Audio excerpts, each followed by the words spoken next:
This is the Nothing Phone 2A. It has a large 120Hz OLED display, it has a nice design and the glyph on the back, and it's only 330 euros. How is that even possible? That they cheap out on the performance? No. Does the camera suck?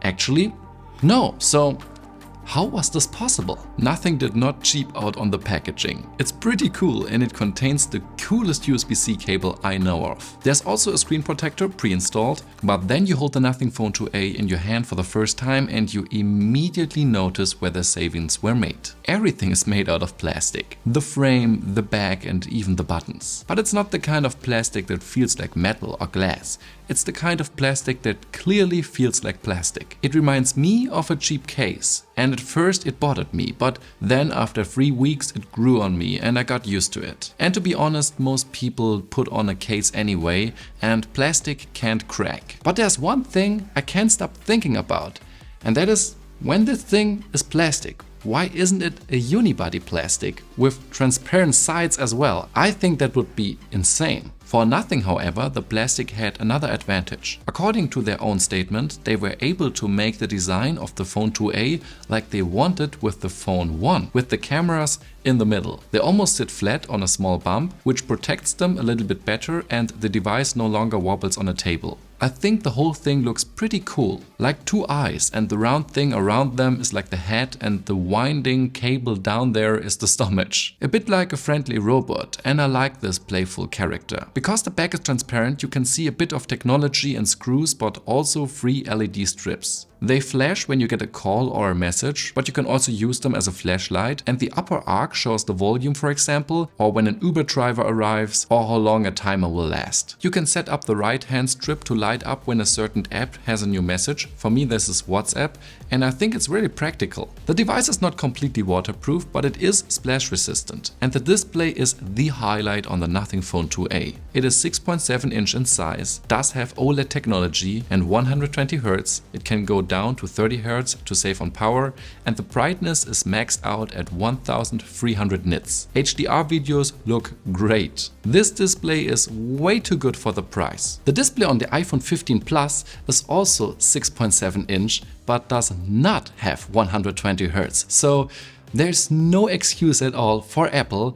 if this phone for 330 euros can have a 120Hz OLED display that looks this nice. This display did not let me go. You really can't get such thin and symmetrical bezels for 330 euros somewhere else. The colors, viewing angles and the tiny hole at the top for the camera, it's not in any way inferior to a high-end smartphone. The fingerprint sensor is also very reliable and fast. There are decent stereo speakers. The vibration motor is also on the flagship level, but there's one more corner Nothing had to cut, right?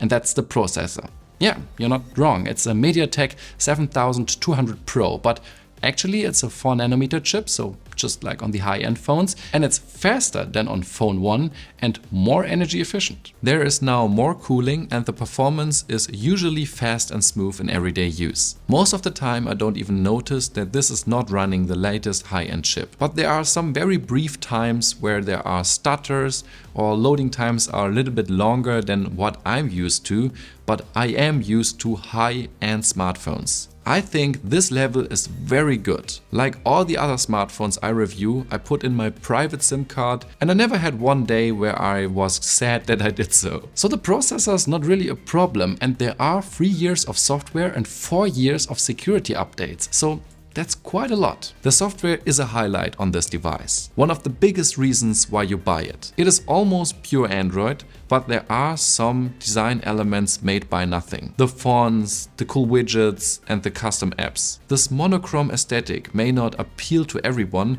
but I think it's very cool. You can just tell that people with taste were working on this thing and they completely implemented their vision. There are very few unique features or artificial intelligence apart from the wallpaper generator, but I think this is due to the small company size. Software updates never come first here. but this software is beautiful and it is simple and I am very happy with it. The battery inside the Nothing Phone 2a is the biggest one Nothing ever put in a smartphone with 5000 mAh. It is just as large as on the S24 Ultra. The battery life is good, but I expected a little bit more because the processor is only a third as powerful as the S24 Ultra. I always got through a whole day and still had 30 to 40% left at the evening, but I'm only on my phone about 3 hours a day. If you use Wi-Fi a lot, 6 to 7 hours or even more are realistic. It also seemed to me that the standby consumption could be a bit more optimized. There is no wall plug included, but you can charge this phone with a maximum of 45 watts. This is above average at this price. And a quick glance at the transparent back reveals that there is no wireless charging. Whenever smartphones are cheap, we always assume that their camera has to be bad.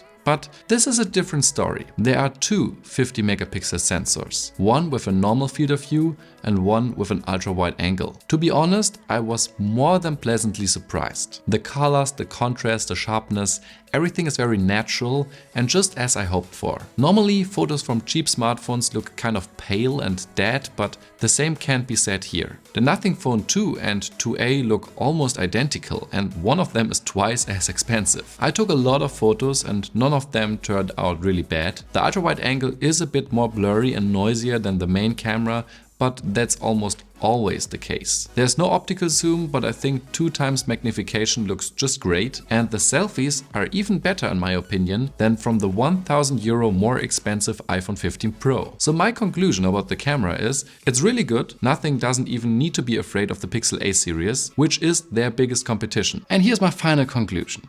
Just because you don't want to spend more than €1,000 on your next phone doesn't mean that you don't have any taste or that you don't want nice technology, right? I think €330 is still a lot of money and Nothing was exactly right to focus on that kind of margin because other manufacturers think it's not sexy enough, it's not premium enough. And this phone shows that a nice screen can be there for that kind of money, and the software on here is just great. There are more expensive phones with worse software. Yeah, they had to cut some corners. It's a plastic build and it's not the best camera out there, but it's totally fine in my eyes, and I think for €330 you can't buy a better phone in my opinion. So yeah, well done Nothing.